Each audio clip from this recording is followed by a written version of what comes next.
કાઠિયાવાડી દહીંની તિખારી બનાવવા માટે લસણવાળી લાલ ચટણી લેવાની છે। પછી તેમાં નમક, હળદર, ધાણા જીરું અને સાદી ચટણી લેવાની છે। પછી તેમાં લીલા ધાણા નાખવાના છે। તેમાં પાણી નાખી અને બધું મિક્સ કરી સરસ કેળવી લેવાનું છે।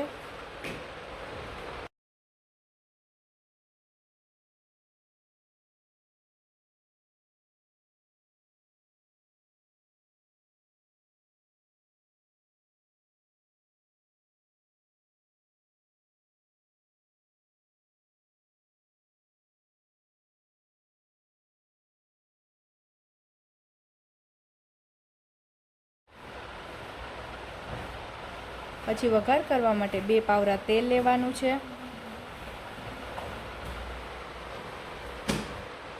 તેમાં લસણના નાના ટુકડા નાખવાના છે। તેનાથી તિખારીમાં સુગંધ પણ સારી આવે છે અને સ્વાદ પણ સારો આવે છે।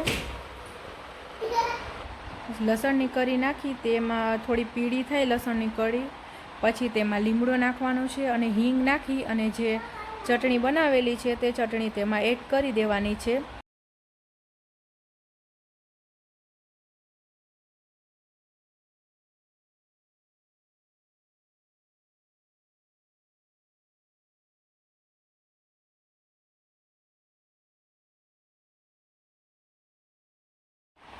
પછી થોડીવાર ગેસ ઉપર રાખવાનું છે। પાણી ભરી જાય અને મસાલો તેલમાં ચડી જાય ત્યાં સુધી તેમને રાખવાનું છે।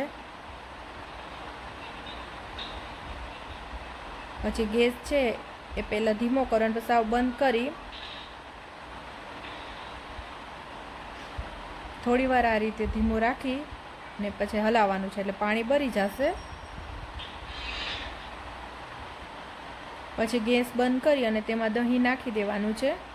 ચાલુ ગેસમાં દહીં નાખશો તો દહીં છે એ ફાટી જશે એટલે ગેસ બંધ કરી દેવાનું છે। પછી તેમાં દહીં નાખી અને હલાવી લેવાનું છે।